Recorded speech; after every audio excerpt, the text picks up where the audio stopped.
Hi friends, आज हम लोग स्टार्ट करने वाले हैं नया चैप्टर। ठीक है, नाम है डिफरेंशियल इक्वेशन। ठीक है, इसके लिए आपको इंटीग्रेशन आना चाहिए, डिफरेंशिएशन आना चाहिए। अगर ये दो चीजें आता है तो आपको जैसे चैप्टर बहुत आपके लिए आसान है। ठीक है, बाकी इसमें कोई भी एडिशनल एक्स्ट्रा कुछ भी फार्मूला ये सब नहीं पढ़ना है। ठीक है, एक मिल जाएगा वही छोटा सा होमोजीनियस में, बाकी इसमें कुछ भी नहीं है। चलिए, पूरा कैलकुलस जो है आपको आना चाहिए, बस इतना ध्यान रखना है। ठीक है, कर्व आना चाहिए, उससे इक्वेशन आने चाहिए, ग्राफ आने चाहिए थोड़ा सा। ठीक, चलिए, होता क्या है डिफरेंशियल इक्वेशन, पहले इससे बात करते हैं। In equation containing independent variable, ठीक है, डिपेंडेंट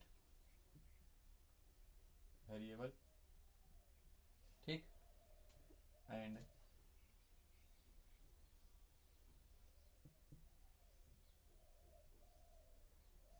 डिफरेंशियल कोफिशिएंट ऑफ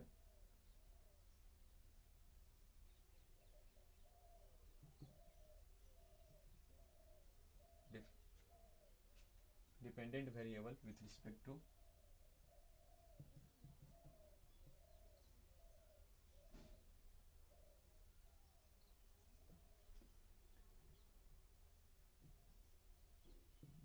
देखिए, in equation containing independent variable, independent variable होना चाहिए, डिपेंडेंट वेरिएबल होना चाहिए, and differential coefficient of dependent variable with respect to independent variable होना चाहिए। अगर ये सब तीनों है तो हम बोलेंगे कि ऐसे इक्वेशन क्या बोलेंगे, डिफरेंशियल इक्वेशन। देखिए, जैसे आप लोग पढ़ते हैं वाई इक्वल टू, मान लीजिए मैंने लिख दिया एक्स स्क्वायर। ठीक है, तो एक्स क्या है यहाँ पे, इंडिपेंडेंट वेरिएबल है। वाई क्या है, डिपेंडेंट वेरिएबल है। अब एक्स की डिफरेंट डिफरेंट वैल्यू रखिएगा तो आपको डिफरेंट डिफरेंट वाई मिलेगा। तो वाई क्या होता है, एक्स पे डिपेंड करता है। तो एक्स क्या है, इंडिपेंडेंट वेरिएबल, वाई क्या है, डिपेंडेंट वेरिएबल। ठीक है, और डिफरेंशियल कोफिशिएंट का मतलब हो गया डीवाई अपॉन डी एक्स। ये क्या है, डिफरेंशियल कोफिशिएंट है। ठीक ना, किसका है, तो इंडिपेंडेंट वेरिएबल, तो डिपेंडेंट वेरिएबल का है with respect to independent variable, है ना। डिफरेंशियल कोफिशिएंट ऑफ वाई है विथ रिस्पेक्ट टू एक्स। तो अगर ये तीनों प्रेजेंट रहेंगे, ठीक है, जिसमें एक्स प्रेजेंट हो, वाई प्रेजेंट हो, ठीक है, डिफरेंशियल कोफिशिएंट प्रेजेंट, ये सब अगर है किसी भी इक्वेशन में, ठीक है, तो हम लोग बोलेंगे कि हमारा डिफरेंशियल इक्वेशन है। ठीक है, जैसे मान लो लिखा हुआ है क्या, कि वाई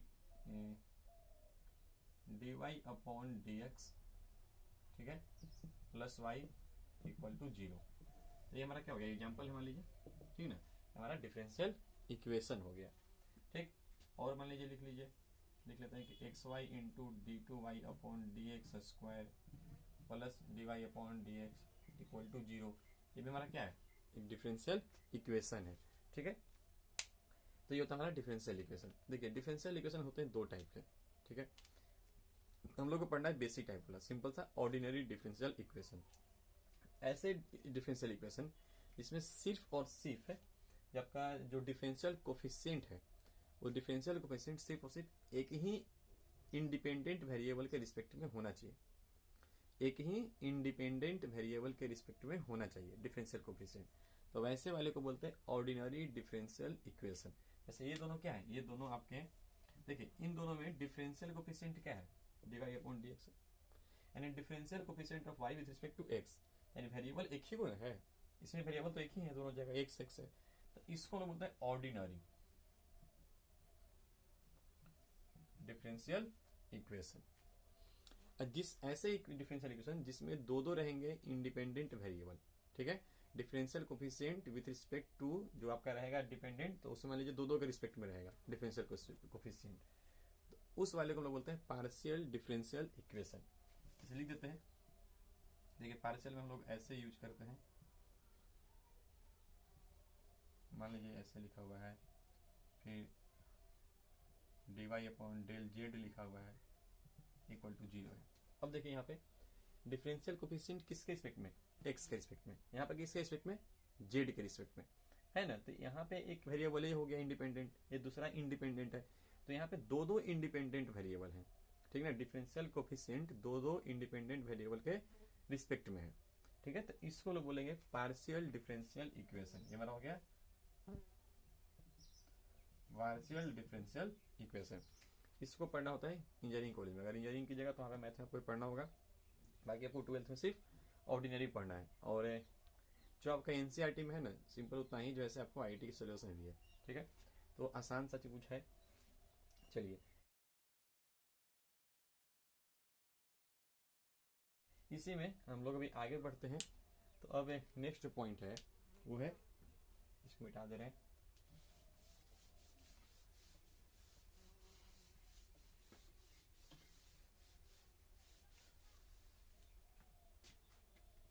देखिए होता क्या है कि जो डिफरेंशियल इक्वेशन है वो रिप्रेजेंट करता है फैमिली ऑफ कर्व को।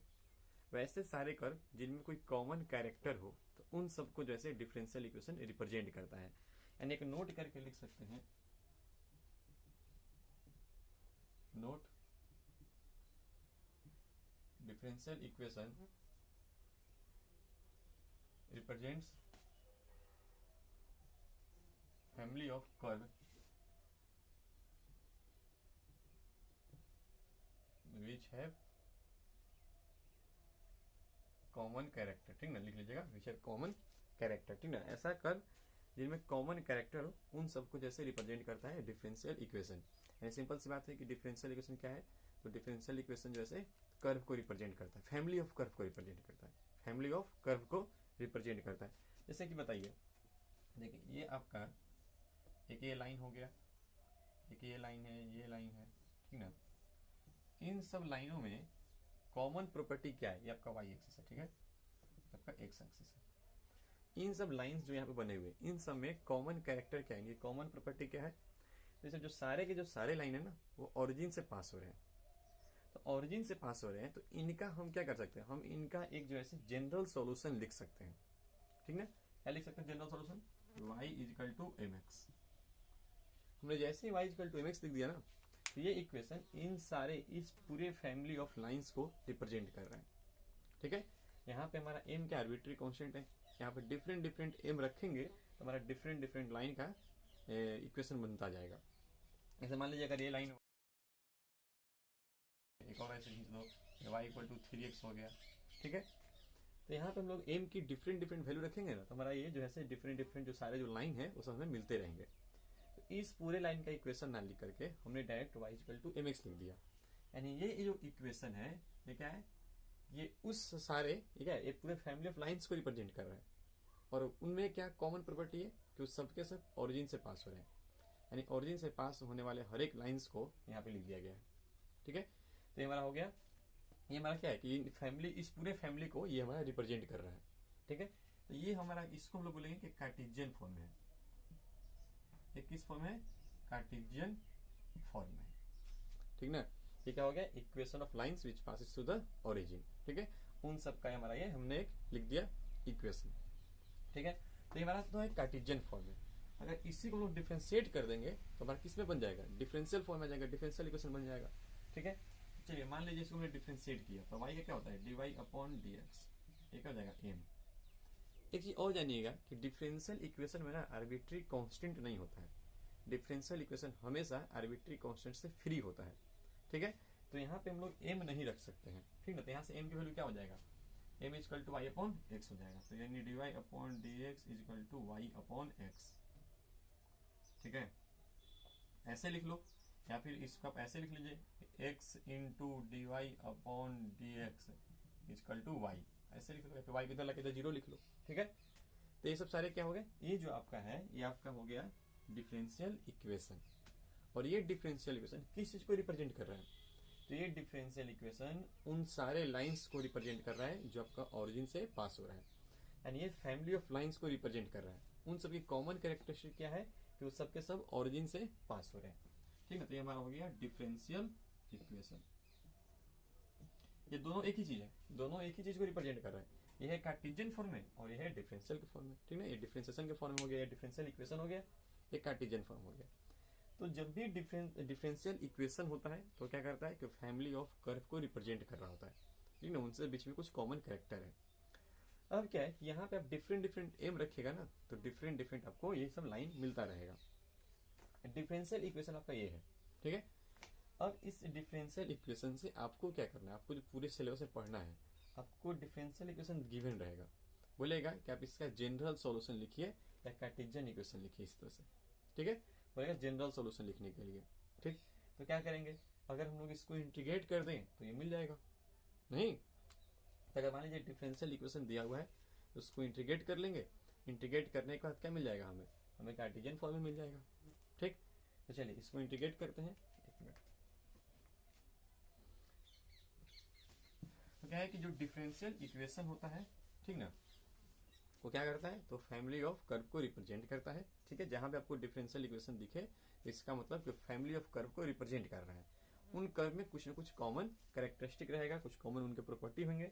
ठीक, जैसे यहाँ पे एक डिफरेंशियल इक्वेशन है, ये लिखा हुआ, ठीक है, तो ये किस चीज को रिप्रेजेंट कर रहा है, तो ये जो है फैमिली ऑफ स्ट्रेट लाइंस को रिप्रेजेंट कर रहा है विच पासेस थ्रू द ओरिजिन। अब बोलेंगे ना कि इसको इंटीग्रेट करना है, ठीक है, तो इसको इंटीग्रेट करेंगे तो हमें मिल जाएगा। ठीक, देखिए ध्यान से, इंटीग्रेट करने के लिए क्या करेंगे, तो dy upon Y equal to 1 upon X into D X कर लिया, dx उधर लेके आ गए, ठीक है, y को इधर लेके आ गए। ठीक, चलिए अब दोनों तरफ इंटीग्रेट कर लीजिए, हमने दोनों तरफ इंटीग्रेट कर लिया। देखिए तो ये 1 अपॉन वाई है तो क्या हो जाएगा, log y हो जाएगा, ठीक है, इक्वल टू 1 अपॉन एक्स है तो ये log x हो जाएगा। आई को इधर c लगा दिया, ठीक है ना, इधर भी c था, इधर भी c था, तो उधर चल गया c, इधर डायरेक्टली मैंने लिख दिया। अब log x को इधर लेके आओ तो हो जाएगा log y minus log x equal to c। log y minus x है ना, log y minus log x क्या हो जाएगा, log y अपॉन x है ना, log y अपॉन x हो जाएगा। ठीक है, log a minus n log m upon n equal to x हो गया। अब ये log में लिखा हुआ है, इसको एक्सपोनेंशियल में चेंज कर लेते हैं, है ना, एक्सपोनेंशियल में चेंज कीजिएगा ये हो जाएगा हमारा y upon x equal to e की पावर c, e की पावर c हो गया। अब e के पावर c भी तो कांस्टेंट ही ना है, e की पावर c क्या है, कांस्टेंट ही है। ठीक है, तो इसका पैसे नहीं लिख सकते हैं, हमारा इसमें c1 लिख दिया, e की पावर c को हमने c1 लिख दिया, यानी यहाँ से y is equal to c1 into X हो गया। देखो तो दोनों सेम टू सेम तो लिखा हुआ है, यहाँ वो m था, यहाँ पे उसको c1 लिखे हुए हैं। अब क्या है कि देखिए इसको इंटीग्रेट किया तो हमें ये मिल गया, ये डिफरेंशियल इक्वेशन था किसका, फैमिली ऑफ स्ट्रेट लाइन का। ठीक है, हमने उसको इंटीग्रेट किया तो हमें जनरल फॉर्म में मिल गया, तो इसको हम लोग बोलते हैं जनरल सॉल्यूशन, या इसको बोलते हैं प्रिमिटिव। ठीक ना, ये क्या हो गया, ये हमारा है जनरल सॉल्यूशन। ठीक, आपको ये मैं नोट्स में लिख के दे दूंगा, ठीक ना।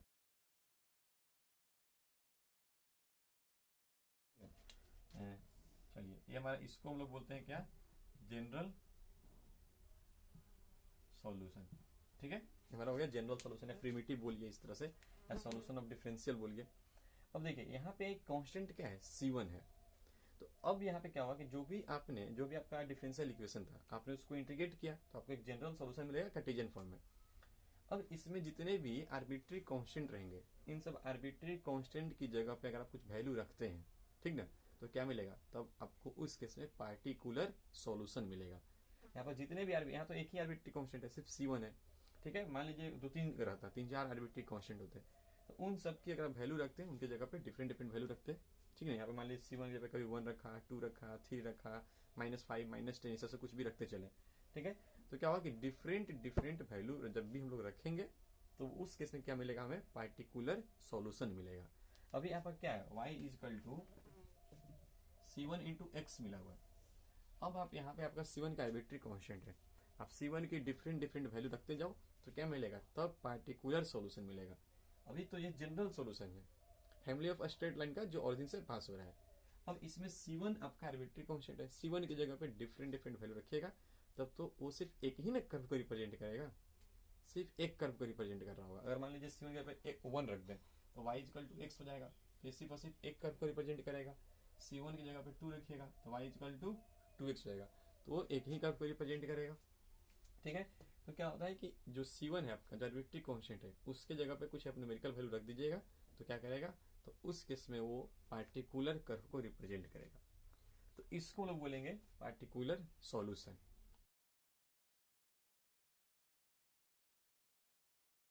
और अभी ऐसे लिखा हुआ है तो अभी इसको बोलेंगे जनरल सॉल्यूशन।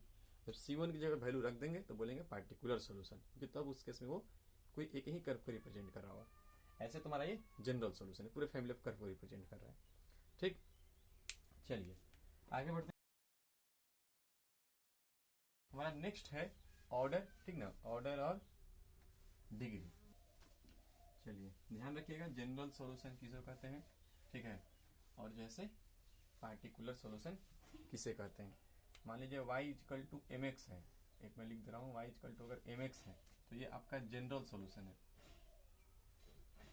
ठीक है, और अगर y इक्वल टू 2x कर लिया तो ये आपका पार्टिकुलर सॉल्यूशन हो गया, ठीक ना, इसको ध्यान रखिएगा। चलिए अब नेक्स्ट जो हमारा टॉपिक है वो है ऑर्डर एंड डिग्री। ऑर्डर और डिग्री बहुत इंपॉर्टेंट है, 1 मार्क से पूछता है हर साल 2-3 क्वेश्चन, ठीक है, तो इसको ध्यान रखिएगा। इस चैप्टर से 1 मार्क्स में अगर कुछ पूछेगा तो एक पूछेगा ऑर्डर और डिग्री, ठीक है, और एक पूछेगा भी आगे चल के CF पूछता है, ठीक ना, हम लोग भी आगे उसको पढ़ेंगे CF को, ठीक है, लीनियर डिफरेंशियल इक्वेशन में। चलिए तो अब हम लोग पढ़ते हैं ऑर्डर एंड डिग्री ऑफ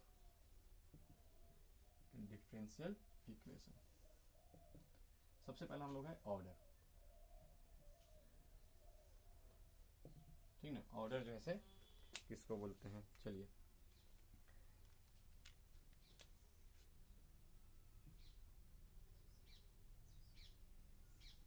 तो order of highest order differential equation, the order of highest order differential equation, sorry, the order of highest order differential coefficient present in differential equation are called order of differential equation। देखिए simple सी बात है क्या, ये जो highest order का differential coefficient रहेगा, जो highest order का डिफरेंशियल कोफिशिएंट प्रेजेंट रहेगा आपके इक्वेशन में, उसी का ऑर्डर कहलाएगा हमारा ऑर्डर ऑफ डिफरेंशियल इक्वेशन, ठीक है। The order of highest order differential coefficient, highest order differential coefficient, highest order, अच्छा ये ऑर्डर क्या होता है, देखिए ध्यान से एक मिनट, एक लिखा हुआ आपको d2y अपॉन dx स्क्वायर, तो इसको हम क्या बोलते हैं, सेकेंड ऑर्डर डेरिवेटिव बोलते हैं ना कि सेकेंड ऑर्डर डेरिवेटिव है। सेकेंड ऑर्डर क्यों बोलते हैं, क्योंकि यहाँ पे ना क्या लिखा हुआ है 2 का मतलब क्या है कि 2 बार डिफरेंशिएट हुआ है, तो इसको बोलते हैं सेकेंड ऑर्डर, सेकेंड ऑर्डर बोलते हैं। अगर सिर्फ ऐसे रहता है तो क्या बोलते हैं, फर्स्ट ऑर्डर, ठीक है, एक बार डिफरेंशिएट है। अगर यही ऐसे रहेगा तो इसको हम लोग क्या बोलेंगे, इसको हम लोग बोलेंगे थर्ड ऑर्डर, ठीक है, 3 बार डिफरेंशिएट किया गया है, इसको थर्ड डेरिवेटिव बोलते हैं, इसको क्या बोलते हैं, सेकेंड डेरिवेटिव, ठीक है, एक है फर्स्ट डेरिवेटिव, सिर्फ एक ही बार डिफरेंशिएट किया गया है, ठीक ना, तो इसका ऑर्डर क्या बोलते हैं 2, ये सेकेंड ऑर्डर का है, ये क्या है थर्ड ऑर्डर का है, ठीक ना, ये जैसे थर्ड ऑर्डर का है, ये सेकेंड ऑर्डर का है, ठीक है ना। तो देखिए the order of highest order differential coefficient, जो भी डिफरेंशियल कोफिशिएंट प्रेजेंट है उसमें सबसे हाईएस्ट ऑर्डर किसका है, ठीक ना, तो उसी का ऑर्डर कहलाएगा आपका ऑर्डर ऑफ डिफरेंशियल इक्वेशन, ठीक है। अभी देखते हैं एग्जांपल से, अगर आपसे पूछेंगे किसका ऑर्डर बताओ क्या है, तो 2 है, इसका ऑर्डर क्या है 3 है, तो वैसा डिफरेंशियल कोफिशिएंट जिसका हाईएस्ट ऑर्डर रहेगा, सबसे हाईएस्ट रहेगा, जैसे मान लीजिए एक ले लेते हैं, ऐसे लिखा हुआ है कि d2y upon dx square plus x into Y dy upon dx, फिर इससे इतना ही लिखा हुआ है dy अपॉन dx का होल स्क्वायर इक्वल टू 0, ऐसे, ठीक है, लिखा हुआ है x into d2y upon dx square plus dy upon dx का होल स्क्वायर इक्वल टू 0। तो क्या बोलता है कि the order of highest order differential coefficient, अब हाईएस्ट ऑर्डर डिफरेंशियल कोफिशिएंट कौन है, देखिए एक डिफरेंशियल कोफिशिएंट आपका ये है और एक डिफरेंशियल कोफिशिएंट आपका ये है, इसका ऑर्डर कितना है, ये फर्स्ट ऑर्डर है और क्या है सेकंड ऑर्डर डेरिवेटिव है ना। इस डिफरेंशियल कोफिशिएंट का ऑर्डर कितना है 2 है, तो इसमें सबसे हाईएस्ट वाला तो ही ना है, सबसे हाईएस्ट वाला यही है, तो इसका ऑर्डर कितना है 2 है, तो इसका ऑर्डर कितना हो जाएगा, इस पूरे का ऑर्डर क्या हो जाएगा, इस पूरे इक्वेशन का ऑर्डर हो जाएगा 2, सिंपल सा, ठीक है। मान लीजिए कि ऐसे लिखा होता है कि y triple dash plus x into Y double dash plus y into Y dash equal to 0। अब आपसे बोलता है ना कि बताइए इसमें जैसे एग्जाम्पल है, एग्जाम्पल फर्स्ट है, एग्जाम्पल सेकेंड है, बोलेगा इसका ऑर्डर बताइए, तो देखिए तो यहाँ पे एक डिफरेंशियल कोफिशिएंट ये है, एक ये है और एक ये है, इसका ऑर्डर कितना है 1, इसका ऑर्डर 2, इसका ऑर्डर 3। तो हाईएस्ट कौन सा है, हाईएस्ट वाला कौन सा, ये है। और इसका ऑर्डर कितना है 3 है ना, थर्ड ऑर्डर का है, ठीक है। तो इस पूरे डिफरेंशियल कोफिशिएंट का ऑर्डर हो जाएगा हमारा 3, ठीक है, सिंपल सा है, ठीक। यानी the order of highest order differential coefficient, ठीक ना। चलिए एक एग्जाम्पल और ले लेते हैं। लिखा मान लीजिए x into d3x upon dx cube plus d2y upon dx square का whole square plus y equal to 0, ठीक है। अब आपसे पूछेगा बताइए इसका ऑर्डर, ठीक है। तो देखिए एक डिफरेंशियल कोफिशिएंट है, एक डिफरेंशियल कोफिशिएंट है। इन दोनों में हाईएस्ट ऑर्डर किसका है, इसका है, यही तो है हाईएस्ट ऑर्डर डिफरेंशियल कोफिशिएंट। इसकी ऑर्डर कितनी है 3 है, ठीक है। तो इस पूरे का ऑर्डर कितना हो जाएगा, इस पूरे का ऑर्डर हो जाएगा 3, बहुत आसान सा है, ठीक है। चलिए हमारा हो गया ऑर्डर। अब आते हैं डिग्री पे, ठीक है। डिग्री क्या होता है, ठीक।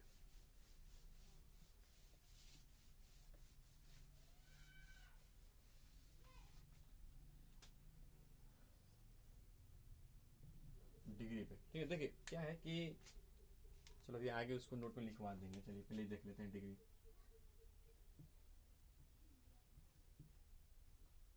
The exponent of highest order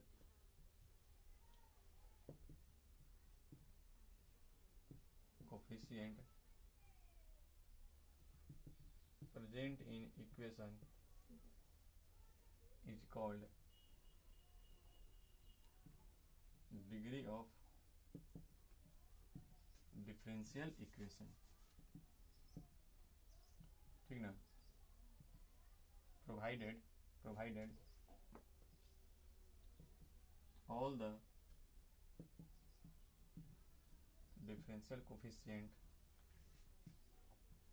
are present in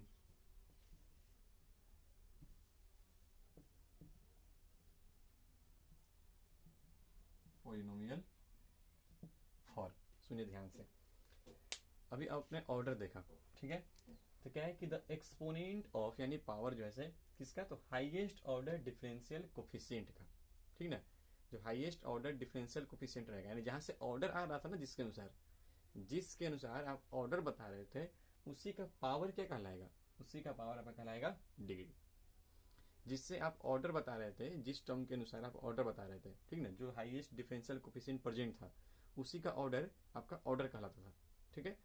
तो जो आपका हाईएस्ट डिफरेंशियल कोफिशिएंट रहेगा, यानी जिस टर्म के अनुसार आप ऑर्डर बता रहे थे, उसी का जो पावर होगा ना, उसी का जो एक्सपोनेंट होगा, वो कहलाएगा डिग्री। लेकिन साथ में और भी क्या देगा, provided all the differential coefficient are present in polynomial form. साथ ही ये भी है कि सारे के सारे डिफरेंशियल कोफिशिएंट पॉलिनोमियल फॉर्म में होने चाहिए, ठीक ना, तभी जाकर के कहलाएगा डिग्री, वरना डिग्री फिर नहीं होगा। यानी एक नोट अब लिख लीजिए आप लोग, नोट है, ठीक ना।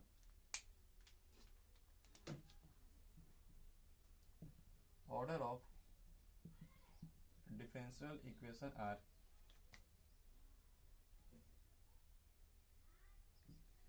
order of differential equation is always defined while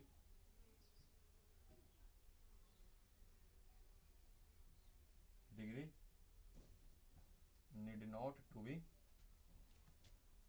defined, ठीक ना। देखिए क्या है कि ऑर्डर हमेशा डिफाइन होगा डिफरेंशियल इक्वेशन का। कोई भी डिफरेंशियल इक्वेशन होगा तो उसका ऑर्डर तो हमेशा ही डिफाइन है, पर कोई जरूरी नहीं कि उसका डिग्री भी डिफाइन हो सकता है डिग्री डिफाइन नहीं हो। और ऐसे इस पे बेस्ट क्वेश्चन हर साल बोर्ड में पूछते हैं 1 मार्क्स में। आपको बोलेगा कि इसका ऑर्डर बताइए, पूछेगा इसका जो है डिग्री बताइए। तो डिग्री और देखिए ऑर्डर हमेशा होगा, ये बात जो जरूरी है कि ऑर्डर तो होगा ही होगा, लेकिन डिग्री हमेशा होगा इसी कोई गारंटी नहीं है। डिग्री नॉट डिफाइंड भी हो सकता है, क्योंकि डिग्री तभी डिफाइन होगा जब सारे के सारे डिफरेंशियल कोफिशिएंट प्रेजेंट होंगे किसमें, पॉलिनोमियल फॉर्म में, ठीक है। तो डिग्री डिफाइन हो भी सकता है, नहीं भी हो सकता है, पर ऑर्डर हमेशा डिफाइन होता है, ध्यान रखना है। चलिए अभी देखते हैं एग्जाम्पल से कि ऑर्डर क्या होता है। इसको आप नोट कर लीजिएगा, ये पॉइंट बहुत इंपॉर्टेंट है, ठीक है। चलिए मैं ऊपर में एग्जाम्पल कुछ लिखता हूँ, ठीक है। जैसे मान लीजिए लिखा हुआ है y double dash X into Y double dash plus Y dash plus Y equal to 0 ऐसे। अगर आपसे बोलेंगे कि इसमें आप ऑर्डर बताइए, तो देखिए तो हाईएस्ट ऑर्डर डिफरेंशियल कोएफिशिएंट कौन सा है, ये वाला है ना। चलिए इसकी मान लीजिए स्क्वायर यहाँ पे लिखा हुआ है, ये पावर 4 लिखा हुआ है इस तरह से। चलिए तो order highest order differential coefficient कौन है, ये, ठीक ना। कितना ऑर्डर उसका है, 2 ऑर्डर है ना। इसकी ऑर्डर कितना है, 2, तो इस पूरे का ऑर्डर कितना हो जाएगा, 2 हो जाएगा। अब आपसे पूछेंगे कि डिग्री बताओ, तो जो सबसे हाईएस्ट ऑर्डर वाला डिफरेंशियल कोएफिशिएंट रहेगा उसी का एक्सपोनेंट डिग्री कहलाएगा। तो इसका एक्सपोनेंट कितना है, 1 है, तो डिग्री 1 कहलाएगा, ना कि डिग्री 2 कह दीजिएगा। क्या कह रहे, ये तो इसका तो डिग्री 1 ही है, इसका तो सॉरी इसका तो पावर 1 ही है, इसका तो पावर 2 है, तो डिग्री 2 हो जाएगा। नहीं, ऐसा नहीं है। जो हाईएस्ट ऑर्डर का डिफरेंशियल कोएफिशिएंट होगा उसी का एक्सपोनेंट डिग्री कहलाएगा। हाँ, एक चीज और ध्यान रखना है कि वो जो है से पॉलिनोमियल के फॉर्म में होना चाहिए, ठीक है।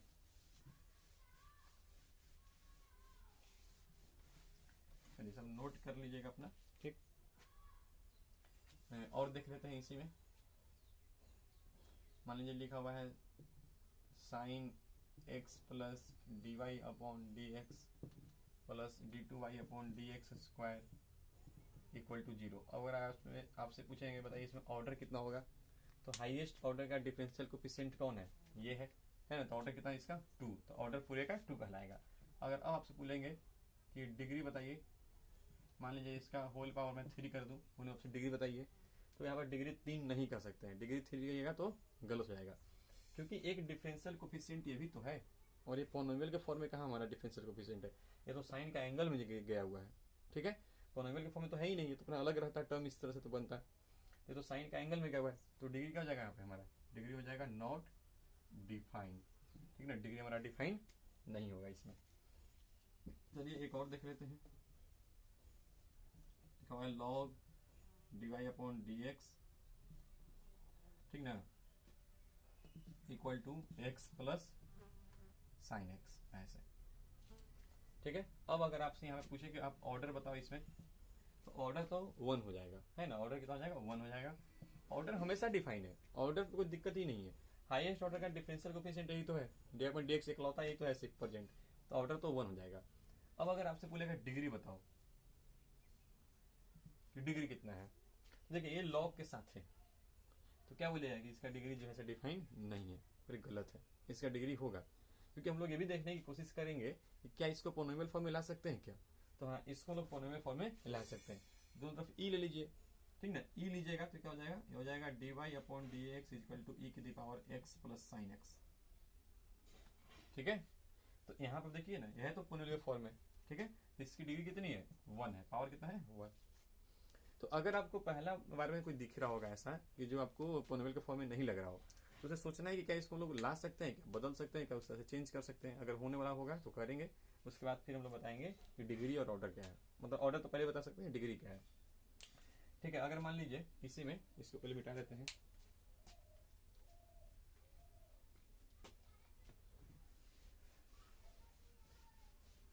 मान लीजिए अगला एग्जाम्पल ले लेते हैं। लिखा हुआ है Y double dash equal to log Y dash plus X, ठीक है। अब आपसे बोलेंगे कि आप इसका जो है डिग्री बताओ और ऑर्डर बताओ। पहले तो ऑर्डर मान लीजिए बताओ, तो ऑर्डर कितना हो जाएगा, 2 हो जाएगा, क्योंकि फर्स्ट ऑर्डर है सेकंड ऑर्डर है, तो हाईएस्ट ऑर्डर कितना है, 2 है, तो ऑर्डर हो जाएगा 2। अब बोलेंगे डिग्री बताइए, ठीक ना।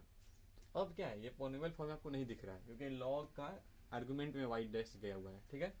तो पॉलिनोमियल फॉर्म में ये नहीं है, पॉलिनोमियल फॉर्म में नहीं है, तो अब क्या करोगे, अब इसका डिग्री कैसे बताओगे, ठीक है। तो सोचेंगे हम लोग कि क्या हम लोग इसको चेंज कर सकते हैं क्या।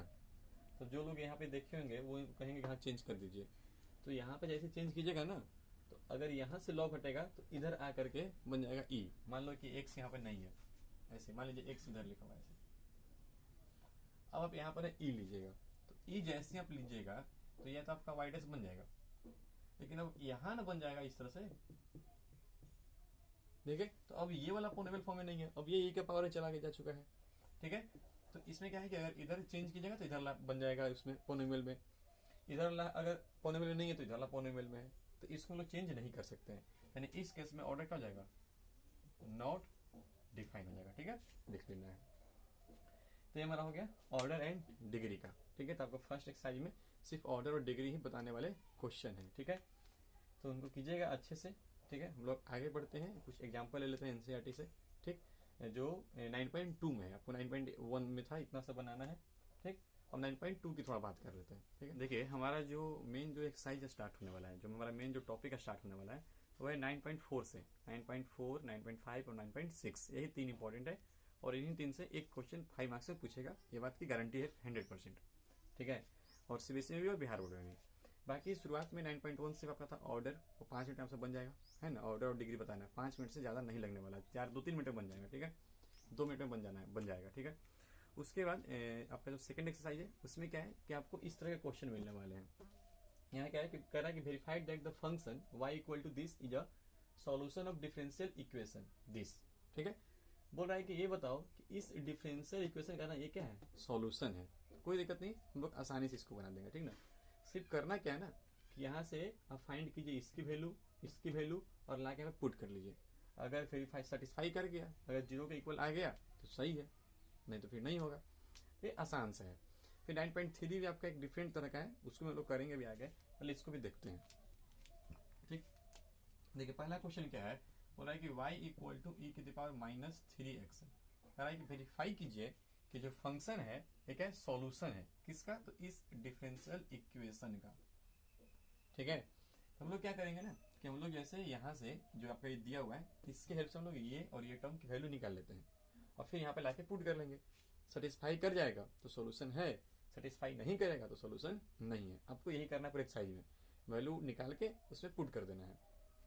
तो y इक्वल टू ये लिखा हुआ है, तो यहाँ से dy upon D x equal to क्या होने वाला है, -3, तो आगे आ जाएगा। जैसे e का तो e ही हो जाएगा, है ना, e का तो e ही रह जाएगा और -3x का -3 हो जाएगा। ये आपका हो गया dy upon D x.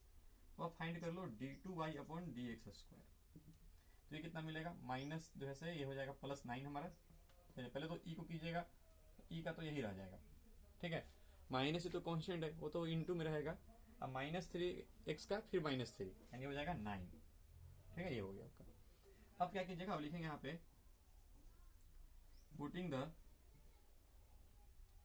Value of dy upon D x and dy upon D x.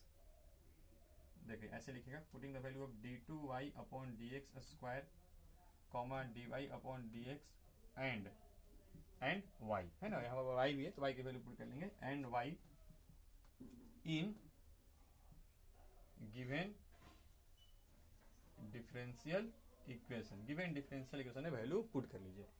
देखिए अब जो गिवन डिफरेंशियल इक्वेशन था वो क्या था, वो लिखा हुआ है कि d2y upon D x square plus dy upon D x -6y। अब इसकी वैल्यू देखिए तो यहाँ से आप रख दीजिएगा, क्या ये 9e की पावर -3x, है ना।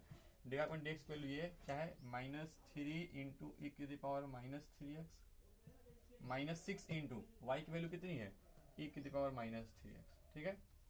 तो अब क्या कीजिएगा, देखिए तो ये 9 है, ये -3 या -6 यानी भी -9 हो जाएगा, ये +9 क्या बन जाएगा 0, तो मैं लिख देता हूँ 0। यानी यहाँ से क्या हो गया कि LHS इक्वल टू RHS, है ना, आ गया ना बराबर। RHS क्या था, 0 था, वैल्यू आ गया बराबर, यानी सेटिस्फाई कर गया। सेटिस्फाई कर गया तो इसका मतलब ये सॉल्यूशन है, ठीक है। बस इतना ही आसान सा है, तो आपको ऐसे ही करना है। अब सेकंड क्वेश्चन देखते हैं हम लोग, ठीक है। देखिए सेकंड क्या कह रहा है, इसको आप नोट कर लेते हैं। चलिए सेकंड में ये मिटा दे रहे हैं, ये भी क्वेश्चन है। सेकंड कह रहा है कि verified that the function this, ठीक ना, where a and b belongs to real number is a solution of the differential equation this. देखिए यहाँ पे सबसे पहले y इक्वल टू लिखा हुआ है a cos x plus b sin x, ठीक है। और हम लोग को ये प्रूफ करना है, तो चलिए यहाँ पे हम लोग निकालते हैं dy अपॉन डी एक्स, तो -a sin x हो जाएगा, है ना, अब प्लस b cos x हो जाएगा। फिर निकालते हैं d2y upon D x square, क्योंकि हमें यहाँ पे चाहिए उसकी वैल्यू। चलिए तो हो जाएगा -a साइन का हो जाएगा cos x, अब -b हो जाएगा ये sin x। अब क्या कीजिएगा, इससे वैल्यू उठा के पुट कर दीजिए, तो लिख देते हैं, क्या लिख दे कि putting the value of d2y upon D x square and y in given differential equation, given differential equation value put कर लीजिए। देखिए इसकी वैल्यू कितनी है, हमारे यहाँ लिखते हैं LHS इक्वल टू, LHS हमारा है d2y upon dx square plus y, और इसकी वैल्यू यहाँ से आप रखिएगा तो minus a cos x minus b sin x plus y, y की वैल्यू कितनी है, वाई की वैल्यू ये है, तो यहाँ से रखिएगा a cos x plus b sin x। देखिए ध्यान से, तो ये कट गया, ये से ये कट जाएगा, यानी LHS कितना बराबर आ जाएगा, 0 के बराबर आ जाएगा, है ना, 0 के आगे बराबर, और 0 क्या था, ये आपका RHS के बराबर आ गया।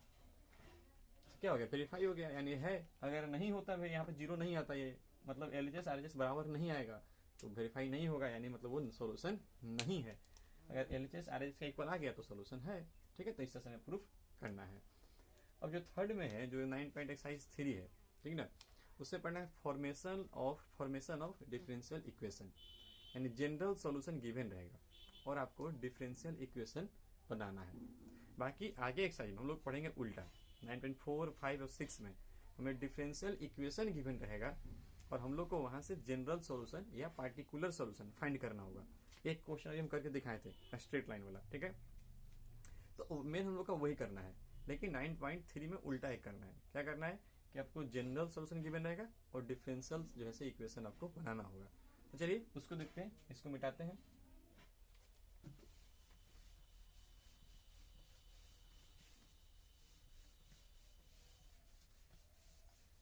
चलिए हमारा जो नेक्स्ट जो टॉपिक है, जो 9.3 में बनाना है, ठीक है, वो है फॉर्मेशन ऑफ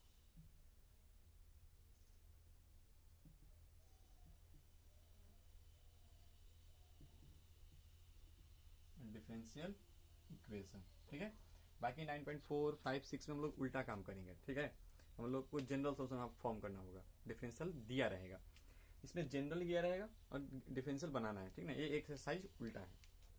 चलिए तो इसका हम लोग प्रोसीजर लिखते हैं। ठीक है, तो इसे मान लो पहला पॉइंट ए पॉइंट है। ठीक है, इफ जनरल सॉल्यूशन, एक मिनट, या ऐसे लिखिए, if equation of family of curve is given. देखिए दो तरह से क्वेश्चन पूछेगा। ठीक है, पहला क्या रहेगा कि आपको इक्वेशन जो है गिवन रहेगा, दूसरा में क्या रहेगा कि इक्वेशन गिवन नहीं रहेगा, वो सिर्फ लैंग्वेज में क्वेश्चन दे देगा। ठीक है, बोल देगा कि जो है हमारा जो इक्वेशन है वो क्या है, straight line passing through origin, ऐसे बोल देगा सिर्फ।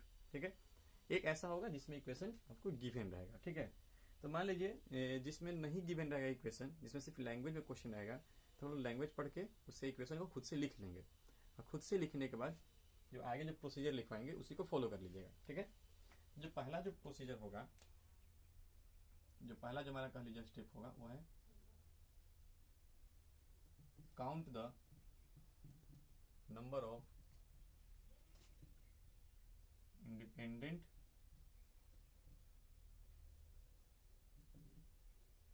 Arbitrary constant. ठीक ना,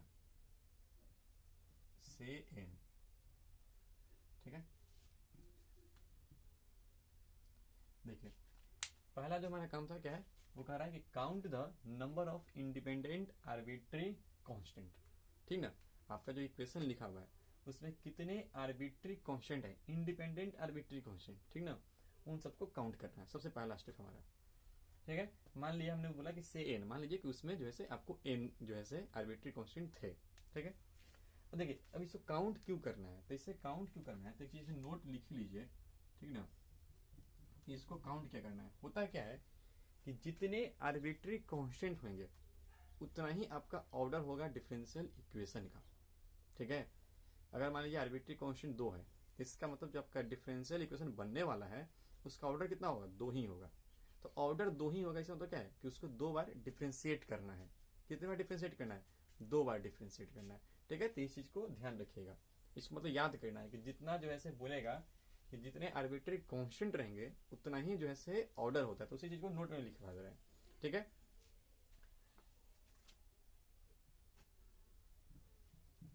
the number of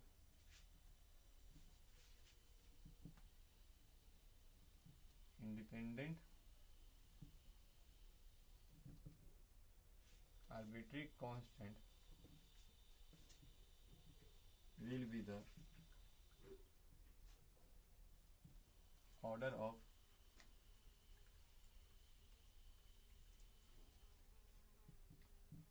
differential equation to be formed।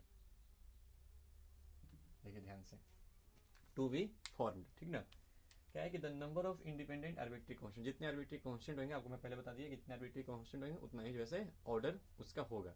उतना ही ऑर्डर का मतलब उतनी ही बार उसको डिफरेंशिएट करना है, इस चीज को ध्यान रखिएगा, ठीक है। जैसे देखिए एक आपको लिखा हुआ है क्वेश्चन कि y equal to sine x plus k one plus k two. अब आपसे पूछेगा बताइए, ये आपका एक जनरल सोल्यूशन लिखा हुआ है, ठीक है। आपको इसको मान लो डिफरेंशियल इक्वेशन इसका निकालना है, ठीक है। तो सबसे पहले आपको आर्बिट्री कांस्टेंट काउंट करना है। पहला स्टेप क्या है कि आर्बिट्री कांस्टेंट को काउंट कीजिए, वो भी इंडिपेंडेंट आर्बिट्री कांस्टेंट। अब देखिए ध्यान से तो कि क्या ये आर्बिट्री कांस्टेंट दोनों इंडिपेंडेंट है, या फिर मतलब मानिए कि इसमें कितने, अगर काउंट आपसे बोलें करने के लिए तो इसमें कितने आर्बिट्री कांस्टेंट है, तो बहुत सारे लोग बोलेंगे ना कि 2 आर्बिट्री कांस्टेंट है, तो गलत है। हम लोग इसको ऐसे नहीं लिख सकते हैं y equal to sine x और एक k1 कांस्टेंट है, k2 कांस्टेंट मिले, क्या बन गया, एक नया कांस्टेंट k बन गया। अब बताइए तो कितने कांस्टेंट है, तो एक ही तो कांस्टेंट है। इसमें कितने आर्बिट्री कांस्टेंट है, एक है, यानी इस केस में n इक्वल टू क्या है, वैल्यू 1 है। तो आर्बिट्री कांस्टेंट एक है, तो क्या करना है, एक ही बार डिफरेंशिएट करना है। कितने बार, एक बार करेंगे डिफरेंशिएट। जैसे देखिए y इक्वल टू ये mx था, कितने आर्बिट्री कांस्टेंट है, सिर्फ एक कांस्टेंट था इसमें, कौन सा m, तो कितने बार डिफरेंशिएट करेंगे, एक बार। सिर्फ एक ही बार हम डिफरेंशिएट किए भी थे, ठीक है। तो यहाँ पे n इक्वल टू कितना, इस में 1 है, ठीक। ध्यान देना इस तरह से, ये नहीं कि इसको 1 1 2 काउंट कर लीजिएगा। जैसे मान लीजिए ऐसे लिखा हुआ है कि k1 into y equal to k2x plus k3, ठीक है, इस तरह से। अब आपसे बोलेंगे कि बताइए तो कितने आर्बिट्री कांस्टेंट यहाँ पे, तो बहुत सारे लोग बोलेंगे 1 2 3 बोल देंगे, पर ऐसा नहीं है, ठीक है। देखिए ध्यान से, k1 क्या है, इंटू में, उधर जाके क्या हो जाएगा, डिवाइड में, यानी y इक्वल टू ऐसे नहीं लिख सकते हैं कि k2 upon k1 into x plus k3 upon k1। अब ये तो इसको ऊपर में लिख दे रहा हूँ, यहाँ पर लिख देते हैं क्या, y equal to k2 upon k1, एक नया क्या बन गया, k बन गया, मान लो अल्फा बन गया। k3 अपॉन k1, एक मान लीजिए बीटा बन गया, नया कांस्टेंट। अब बताइए तो कितने आर्बिट्री कांस्टेंट, 2 ही है, यानी यहाँ पर n इक्वल टू क्या है, 2 है, ठीक है। तो इस तरह से आर्बिट्री कांस्टेंट के समय में ध्यान देना है कि इंडिपेंडेंट होने चाहिए, ठीक है। बाकी तो इस तरह से तो एक k2 k1 डिपेंड कर जाएगा, ठीक है। मान लीजिए k1 और वैल्यू कुछ रहेगा तो k2 उस पर डिपेंड करेगा, k1 के वैल्यू पे k3 डिपेंड कर जाएगा, ये जो आपका आर्बिट्री कांस्टेंट है, ठीक ना। तो यहाँ पे ऐसे बनाना है, ठीक ना, ऐसे नहीं कि 1 2 3 काउंट करेगा 3 को, ठीक है। तो इस चीज को ध्यान रखना है, जितने आर्बिट्री कांस्टेंट उतना ही आपका जो है ऑर्डर होगा डिफरेंशियल इक्वेशन का, उतना ही ऑर्डर का मतलब उतनी ही बार उसको डिफरेंशिएट करना होगा क्वेश्चन बनाते समय, ठीक है। तो क्वेश्चन में बनाते समय यूज हो जाएगा हमारा। चलिए जो सेकंड पॉइंट है, पहला पॉइंट क्या था कि आर्बिट्री कांस्टेंट को काउंट करना था, मान लिया कि n है, ठीक है।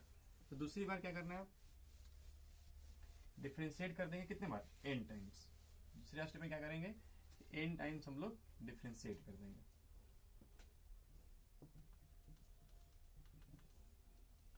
Differentiate the given equation n times.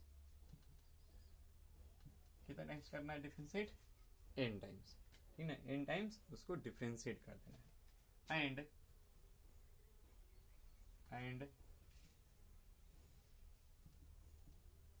Eliminate the arbitrary constants, ठीक ना। और क्या करना है, आर्बिट्री कांस्टेंट को एलिमिनेट कर देना है। देखिए हमारा जो डिफरेंशियल इक्वेशन बनता है ना, वो उसमें आर्बिट्री कांस्टेंट एक भी प्रेजेंट नहीं होता है। डिफरेंशियल इक्वेशन में एक भी आर्बिट्री कांस्टेंट प्रेजेंट नहीं होना चाहिए।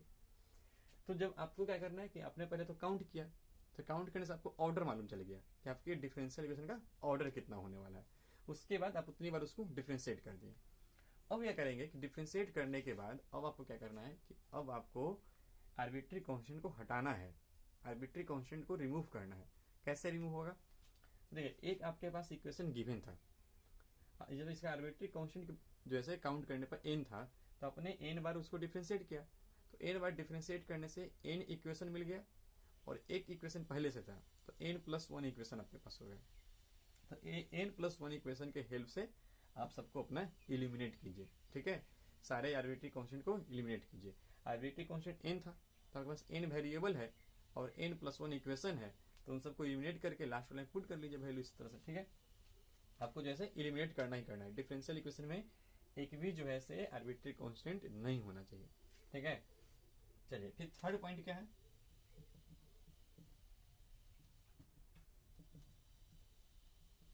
After the elimination of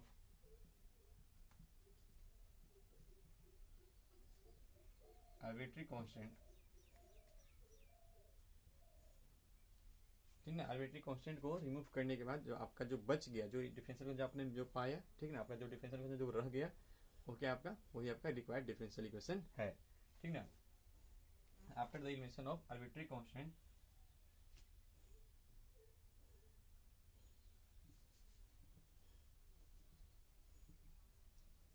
obtained differential equation is required differential equation. ठीक ना, जो आपने जो ऑब्टेन हो गया एलिमिनेट करने के बाद वही आपका रिक्वायर्ड डिफरेंशियल इक्वेशन था। बहुत आसान है। सबसे पहले आर्बिट्री कांस्टेंट काउंट करना है। ठीक है, वहां से ऑर्डर मालूम चलेगा, यानी कितनी बार डिफरेंशिएट करना है वो मालूम चल जाएगा।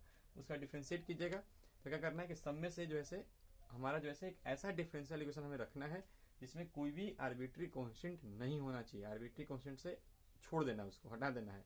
ठीक ना, फ्री फ्रॉम आर्बिट्री कांस्टेंट, तो वही हमारा कहलाएगा डिफरेंशियल इक्वेशन। ठीक, चलिए अब इन पे हम लोग कुछ क्वेश्चंस देख लेते हैं। नेक्स्ट हमारे पास यहाँ पे दो क्वेश्चन है। कह रहा है क्या, पहला क्वेश्चन कि form the differential equation representing the family of curve y equal to a sin x plus b where a and b are arbitrary constant. इससे पहले से ही दिया हुआ है कि a और b क्या है, आर्बिट्री कांस्टेंट है। ठीक है, हमारा मेन काम क्या है, आर्बिट्री कांस्टेंट को पहले काउंट करना। ठीक है, तो यहाँ पे सोल्यूशन करते हैं। पहले वाले का लिखा हुआ y equal to a sin x plus b। पहला काम आर्बिट्री कांस्टेंट काउंट कीजिए, कितने दो हैं, एक a और एक b, यानी इसका ऑर्डर कितना होने वाला, दो होने वाला है। इसका मतलब इसको दो बार डिफरेंशिएट कर सकते हैं। और हमारा मेन मकसद क्या है ना कि आर्बिट्री कांस्टेंट को हटाना है, रिमूव कर देना है। तो आप खुद सोचिए कि कैसे आर्बिट्री कांस्टेंट हट सकता है। क्या हम लोग ऐसा लग रहा है क्या कि आर्बिट्री कांस्टेंट एक ही बार डिफरेंशिएट करके हट जाए तो और आसान हो जाएगा, पर ऐसा होता अगर मान लीजिए सिर्फ अगर क्वेश्चन मान लीजिए कि ऐसा होता है y equal to a sin x होता है, तो हम इसको ऐसे लिख लेते हैं y upon sine x equal to a, और एक बार डिफरेंशिएट करते हैं a हमारा क्या हो जाता है, जीरो बन जाता है। लेकिन यहाँ पे ना यहाँ एंगल में भी एक b है, तो अगर ऐसे आप कीजिएगा ना तो इधर तो b रह ही जाएगा, है ना, तो फिर उसको भी फिर हटाना पड़ेगा, तो लेंदी भी एक तरह से हो जाएगा। तो ये काम करते हैं, अभी इसको लोग इस तरह से नहीं सोचते हैं।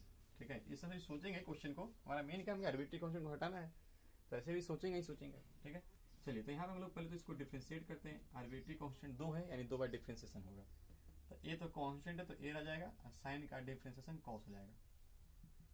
ठीक ना, एंगल सेम टू सेम, फिर एक्स का 1 और बी का 0 छोड़ दिया, फिर डबल डिफरेंशिएशन किया, फिर से डिफरेंशिएट किया तो हो जाएगा माइनस ए साइन एक्स प्लस बी हो जाएगा। ठीक है, अब ये नहीं कि आगे फिर डिफरेंशिएट करते चलो, नहीं, दो आर्बिट्री कांस्टेंट है तो ये दो ही बार डिफरेंशिएट होगा, क्योंकि इसका ऑर्डर दो ही होने वाला है। अब देखिए तो हम लोग आर्बिट्री कांस्टेंट हटाना भी है। ठीक है, आर्बिट्री कांस्टेंट कैसे हटेगा, देखो तो क्या ये y लिखा हुआ है, क्या यही y है क्या, देखो ध्यान से, तो हाँ यही y है। तो इसका मतलब कि d2y upon dx square equal to minus y, आपका इक्वेशन हो गया, आंसर हो गया। देखिए इस डिफरेंशियल इक्वेशन में कहीं भी आर्बिट्री कांस्टेंट नहीं है। अब हो सकता है कि आंसर बुक में ना हो, ठीक है, क्योंकि इस चैप्टर में ना आंसर का बहुत प्रॉब्लम होता है। एक तो एनसीईआरटी में आंसर गलत दिया हुआ है, बहुत सारे दूसरे बुक में आंसर गलत दिया हुआ है। ठीक है, कुछ बुक में आंसर सही भी दिया हुआ है। उसका क्या है ना कि आंसर मिलाना पड़ जाता है। ठीक है, अब देखिए इसमें क्या कीजिएगा, इसको आप y किधर लिखा जाइए, d Y upon D x square plus Y equal to 0, आपका आंसर हो गया। तो ये तो आसान था आंसर मिलाना, ये तो बहुत इजी सा चीज था, माइनस वाई इधर नहीं रख के इधर लेके आ जाएंगे। ठीक है, पर आगे आपको ऐसा इस चैप्टर में मिलने वाला है। ठीक है, ये बता रहे हैं। तो ये आपका बन गया रिक्वायर्ड डिफरेंशियल इक्वेशन, ये हो गया आपका। ठीक है, देखिए इसमें ऑर्डर 2 है, तो हाँ 2 है ऑर्डर इसका, कोई भी आर्बिट्री कांस्टेंट प्रेजेंट है तो नहीं है। ठीक ना, तो ये क्या है, आर्बिट्री कांस्टेंट से फ्री है, तो हमारा हो गया आंसर। सेकंड वाला जो क्वेश्चन है, सेकंड वाले क्वेश्चन में क्या है कि इक्वेशन नहीं गिवन है, इक्वेशन आपको खुद से लिखना है। यहाँ पे इसमें क्या है, सिर्फ लैंग्वेज में लिख दिया क्वेश्चन को। क्या लिखा हुआ है, बोला कि फॉर्म द डिफरेंशियल इक्वेशन, ठीक है, representing the family of ellipses. ठीक है, having foci on X axis and centre at the origin. Foci क्या होना चाहिए, एक्स एक्सिस पे, यानी ग्राफ कैसे बनेगा इसका, ऐसे इधर और इधर फोकी हो गया, सेंटर क्या है, ओरिजिन पे। आपको इसका ना इक्वेशन आना चाहिए, तो इसका इक्वेशन क्या होता है, x square upon a square plus Y square upon b square equal to 1 होता है, यही तो होता है। ए जो है सही क्या है, एक्स इंटरसेप्ट, वाई क्या, बी क्या होता है, वाई इंटरसेप्ट, ठीक है। चलिए अब इसमें कितने आर्बिट्री कांस्टेंट है, 2 आर्बिट्री कांस्टेंट है, इसका मतलब इसको 2 बार डिफरेंशिएट करना होगा। चलिए करते हैं 2 बार डिफरेंशिएट। तो एक्स स्क्वायर को क्या लिख सकते हैं, 2x है ना, और ए स्क्वायर तो कांस्टेंट है, वो तो यही रह जाएगा। वाई स्क्वायर को 2y और वाई को dy अपॉन dx और 1 को 0। अब कुछ लोग इसका फिर से करेंगे डिफरेंशिएट, ठीक ना, फिर से कीजिएगा, आपको बहुत लेंदी होने वाला है। आप खुद यहाँ पे सोचो कि फिर से डिफरेंशिएट कर रहे हो, है ना।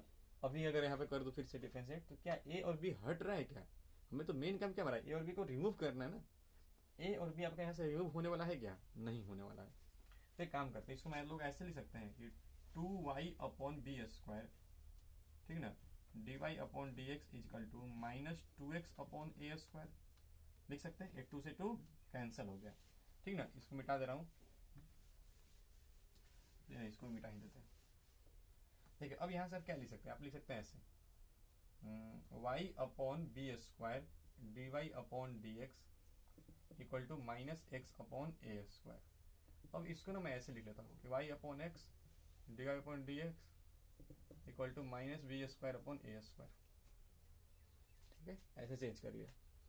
अब देखिए यहाँ पे अब जैसे जैसे आपने चेंज किया ना, अब अगली बार जैसे डिफरेंशिएट कीजिएगा आपका बी और ए सब 0 हो जाएगा, यानी आपको जो मिलेगा डिफरेंशियल इक्वेशन अगले स्टेप में, ठीक है, उसमें क्या रहेगा, कोई भी आर्बिट्री कांस्टेंट प्रेजेंट नहीं रहेगा, हमारा रिक्वायर्ड हो जाएगा।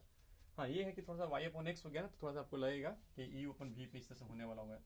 चलिए हम यहाँ पे अगली बार डिफरेंशिएट करेंगे तो लगाएंगे यू इंटू भी, इसको यू बोल दिया, इसको क्या बोल दिया, भी बोल दिया, यू इंटू भी। तो यू को डिफरेंशिएट किया, यहाँ पर मान लो भी डैश लगा छोड़ दे रहे हैं, भी को छोड़ दिया, प्लस इस बार यू को छोड़ेंगे और भी को डिफरेंशिएट करेंगे, तो ये हो जाएगा और ये क्या बन जाएगा 0। तो ये हमारा हो गया रिक्वायर्ड डिफरेंशियल इक्वेशन। हो सकता है बुक में आंसर नहीं हो, हम लोग यहाँ पे इसकी वैल्यू रख लेंगे, हम लोग इसको लिखे नहीं थे, चलिए यहाँ पे कर ही लेते हैं। ये क्या हो जाएगा, मैच करा ही लेते हैं। आगे हम लोग क्या करेंगे, ये यू और भी पे करना इसको बाकी था, तो यहाँ पे नीचे हो जाएगा एक्स का स्क्वायर, ऊपर में एक्स को छोड़िएगा और वाई को डिफरेंशिएट कीजिएगा तो d Y upon D x, लगाते हैं माइनस, अब वाई को छोड़ दीजिएगा और एक्स का डिफरेंशिएशन 1 हो जाएगा, ठीक है, ये रहेगा। इंटू में D Y upon D X है plus Y upon X D two Y upon D x square equal to क्या था, 0 था, ठीक है। चलिए एक काम और कर लेते हैं, देखिए ये हो जाएगा आपका, एक काम करते हैं कि यहाँ पे ना पूरे में एक्स स्क्वायर से इंटू कर लेते हैं, एक्स स्क्वायर से इंटू कर लेते हैं।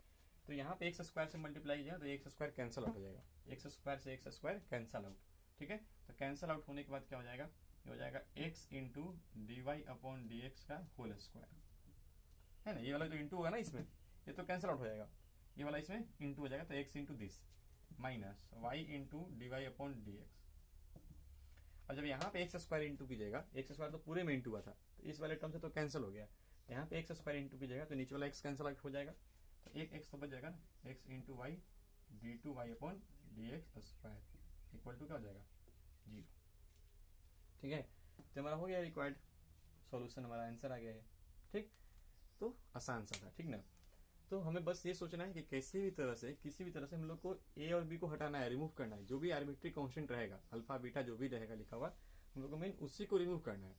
अगर वो डिफरेंशिएशन के टाइम में हो रहा है तो वहीं पे उसको रिमूव कर दीजिए, और नहीं तो बाद में आपने जब डिफरेंशिएट कर लिया तो फिर जैसे बाकी जो इक्वेशन बचे हुए हैं उनके हेल्प से उनको हटाइए, ठीक है।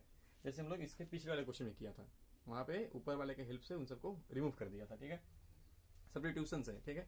तो उससे से कर सकते हैं, ठीक है। या फिर जैसे सोल्व करके कीजिए, आप मान लीजिए आपने आर्बिट्री कांस्टेंट काउंट किया तो कितने आर्बिट्री कांस्टेंट रहेंगे, एन मान लीजिए है, ठीक है। तो उसको एन और आप डिफरेंशिएट कीजिएगा तो n टाइम डिफ्रेंशिएट कीजिएगा और एक के पहले से जो गिवन था इक्वेशन आपका, तो टोटल इक्वेशन कितना हो गया n+1। तो इक्वेशन आपके पास n+1 है, आर्बिट्री कांस्टेंट कितने n है, ठीक है। तो जो शुरू में जो n होंगे उन सब n को सोल्व करके आपस में किसी तरह से आप सब आर्बिट्री कांस्टेंट का वैल्यू निकाल लीजिए और लास्ट वाले में लाके पुट कर लीजिए, ठीक है। तो उससे भी कर सकते हैं, सोल्व कर सकते हैं अपना, बाकी इससे भी कर सकते हैं। चलिए आगे एक दो क्वेश्चन और हम लोग देख लेते हैं। देखिए जो नेक्स्ट क्वेश्चन है कह रहा है हमारा कि form the differential equation representing the family of parabola, ठीक है, having vertex at origin, vertex कहाँ है ओरिजिन पे, and axis along positive direction of x axis, ठीक है, यानी उसका एक्सिस जो है क्या है एक्स एक्सिस के अलोंग है, यानी ये पैराबोला ऐसे मिल रहा है, ठीक है।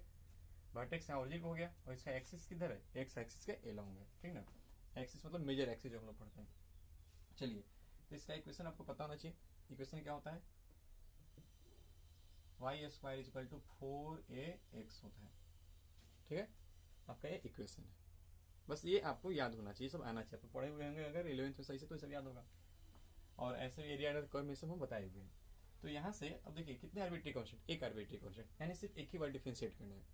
तो देखो इसको आप दो मेथड से बना सकते हैं, मतलब एक तो बच्चा ऐसे सोचेगा कि y² इधर कर लिया, इधर क्या बच गया 4a बच गया, डिफरेंशिएट कर लेगा, या बच्चा ऐसे करेगा कि यहाँ से इसको डिफरेंशिएट करने की कोशिश करेगा, ठीक है, डिफरेंशिएट कीजिएगा तो y² का 2y और y का dy/dx, इधर हो जाएगा 4a, ठीक है, यानी ये और ये कट जाएगा 2 से, यानी y into dy/dx is equal to क्या लिखेगा 2a लिखिएगा, यानी y into dy/dx is equal to यहाँ से 2 इंटू a की वैल्यू यहाँ से लिख लीजिए, या मान लो हम यहाँ पे नहीं कट करते तो यहाँ से 4a की वैल्यू लिख लेते हैं, चलो नहीं मान लो कट कर रहे हैं, ठीक है, इसको वैसे ही रहने दीजिए, चलिए इसको लोग 4a ही रहने देते हैं, ठीक है, चलो कट नहीं कर रहे हैं, डिफरेंशिएट किया तो y से आएगा 2y, y का dy/dx, अब 4x का 4a हो गया।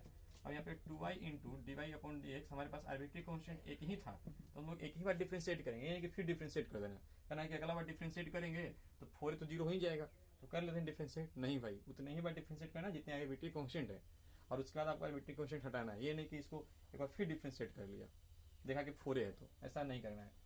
यहाँ से 4a की वैल्यू कितनी होने वाली है, 4a की वैल्यू होने वाली है y²/x, वैल्यू डाल दिया वहां से उठा करके, ठीक है, सिंपल सा। अब देखिए जब आपका बन गया आपका आंसर हो गया, हो सकता है बुक में ऐसा आंसर नहीं हो, ठीक ना, तो एक y से तो ये y हमारा कैंसिल आउट हो जाएगा, इधर बचेगा 2 dy/dx इजिकल टू y/x, तो x को इधर लेकर जाओ, तो इसको कैसे लिख सकते हो 2x इंटू dy/dx, y जाएगा तो -y = 0, हो सकता है आपका आंसर ये लिखा हुआ हो बुक में, हो सकता है ये आंसर लिखा हुआ आंसर कुछ भी हो, में नहीं आंसर हो सकता है, ठीक है, तो ऐसे बना सकते हैं। दूसरा मेथड ये था कि हमने देखा कि इधर 4ax है, तो हमने काम किया कि हमने 4a को आर्बिट्री कांस्टेंट उधर छोड़ दिया, x इधर लेके आ गए, देखा कि अगली बार जब एक ही बार डिफरेंशिएट करेंगे तो 0 हो जाएगा एक ही बार में, चलो डिफरेंशिएट कर लिया, e/v लगा लिया, तो नीचे वाले का स्क्वायर होता है, ऊपर वाले को डिफरेंशिएट कीजिएगा तो y² का 2y और y का dy/dx, ठीक ना, और x को छोड़ दीजिएगा, फिर लगेगा माइनस, इस बार ऊपर वाले को छोड़िएगा और x का डिफरेंशिएशन 1 इक्वल टू क्या हो जाएगा 0 हो जाएगा, ठीक है, यहाँ से x² इधर गया तो ये भी 0 हो गया, तो इसको क्या लिखेगा 2xy dy/dx minus y² equal to 0, आप ऐसे भी लिख सकते हैं, ठीक है। यहाँ पे हम लोग नहीं कट करते, ठीक है, ये y नहीं कट करते, तो यहाँ से कैसा बनता है y अगर नहीं कट करते तो x इधर आता तो क्या लिखते हैं आप 2xy dy/dx minus y² equal to 0, ऐसा बनता है, ठीक है, दोनों सेम ही सेम है, यहाँ भी इसी तरह से हो जाएगा, ठीक, देखिए जो ये आंसर है वही आंसर यहाँ भी है, ठीक है, तो हमारा ये आंसर हो गया। तो आप ऐसे बनाओ ऐसे बनाओ, हमारा सब तरीका सही है, ठीक है। मान लो नहीं कट करते, इसको मान लीजिए मिटा दे रहे हैं, मैं y को कैंसिल आउट अगर नहीं करते तो ऐसा बनता, ठीक है, मान लीजिए नहीं कट किया, ठीक, तो x इधर आ गया तो 2xy dy/dx equal to y² इधर आ गया माइनस y² हो जाएगा, या फिर आप ऐसे लिख लीजिए, तो ऐसे ही बना सकते हैं, ऐसे बना सकते हैं, आपको जो इच्छा करे आप उस तरह से कीजिए, ठीक। एक क्वेश्चन और देख लेते हैं, देखिए जो नेक्स्ट हमारा क्वेश्चन है कह रहा है कि form the differential equation of the family of circle touching the x axis at origin, x axis को ओरिजिन पे टच कर रहा है, इसका मतलब सर्कल कुछ ऐसा बनना होगा आपका, ये आपका सर्कल हो गया, ये सर्कल हो गया, इस तरह से टच करेगा, हम लोग सर्कल का इक्वेशन पढ़े हुए हैं, है ना, जो ऑरिजिन को एक्स एक्सिस पे टच करता है, एक्स एक्सिस को ऑरिजिन पे टच करता है, उसका ऐसे होता है। जैसे देखिए इन सब सारे सर्कल का रेडियस क्या होगा, जो सॉरी रेडियस नहीं, सेंटर, सेंटर क्या हो रहा होगा 0, एक्स कोऑर्डिनेट तो हमेशा 0 हो रहा होगा, है ना। इसका अगर किसी का भी इसमें सेंटर दिखेगा तो उन सब सारे सर्कल का जो सेंटर होगा उसमें एक्स कोऑर्डिनेट क्या होगा 0 हो रहा होगा। तो मान लो कि 0 का माना बीटा है, ठीक है, तो रेडियस इतना हो गया, रेडियस तो बीटा ही होगा ना, ठीक है, इस तरह से। तो कैसा बनेगा X square plus Y minus beta का whole square equal to beta का स्क्वायर, ये हमारा बनेगा इक्वेशन, ठीक है ना, ये सॉल्यूशन है यहाँ से। चलिए इसमें क्या कीजिएगा कि एक्स स्क्वायर प्लस इसको मान लीजिए हमने सोल्व किया तो वाई स्क्वायर, ठीक है, प्लस बीटा का square minus 2 beta Y equal to beta square, इसको एक्सपेंड कर लिया, ए माइनस बी का whole square, A square plus B square minus 2ab, ठीक है। चलिए ये बीटा स्क्वायर से बीटा स्क्वायर कैंसिल हो जाएगा, ये हो जाएगा X square plus Y square equal to 2 beta Y. और बताइए यहाँ पे ये कितने आपके जैसे आर्बिट्री कांस्टेंट है, तो सिर्फ एक आर्बिट्री कांस्टेंट है, यानी एक बार डिफ्रेंशिएट होगा, ठीक है। चलिए तो एक काम करते हैं, हम लोग y को इधर लेकर जाते हैं, इसको ऐसे लिख लेते हैं कि एक्स स्क्वायर अपॉन में y प्लस में ये y इधर आएगा तो ये बन जाएगा y इक्वल टू इधर हो जाएगा 2 बीटा।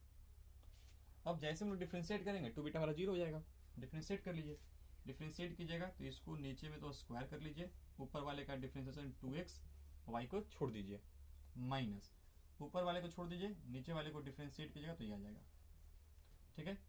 उसके बाद y का डिफरेंशिएशन dy अपॉन dx, और ये क्या हो जाएगा 0 हमारा हो गया, ठीक है, सिंपल सा था। चलिए यहाँ पे इसको चाहे तो हम लोग थोड़ा एलसीएम ले लेते हैं वाई स्क्वायर को, ठीक है, वाई स्क्वायर एलसीएम लेंगे तो हो जाएगा हमारा 2xy minus x square d Y upon D x plus Y square d Y upon D x equal to LCM लेने के बाद वाई स्क्वायर इधर जाके 0 हो गया, हमारा आंसर हो गया। आप चाहें तो आप इसको ऐसे भी लिख सकते हैं कि y square minus x square d Y upon D x plus 2xy equal to 0, हमारा आंसर हो गया, ठीक है, बहुत आसान सा था, ठीक है ना। यहाँ पे कॉमन लिया डी अपॉन डी एक्स, ठीक है, तो y square minus x square plus this equal to 0। चलिए थैंक यू, बनाइए एक्सरसाइज आपका 9.1, 9.2 और 9.3 ये तीनों कंप्लीट करना है। नेक्स्ट हम लोग मिलेंगे, पढ़ेंगे variable separable method differential equation का, ठीक है। चलिए थैंक यू।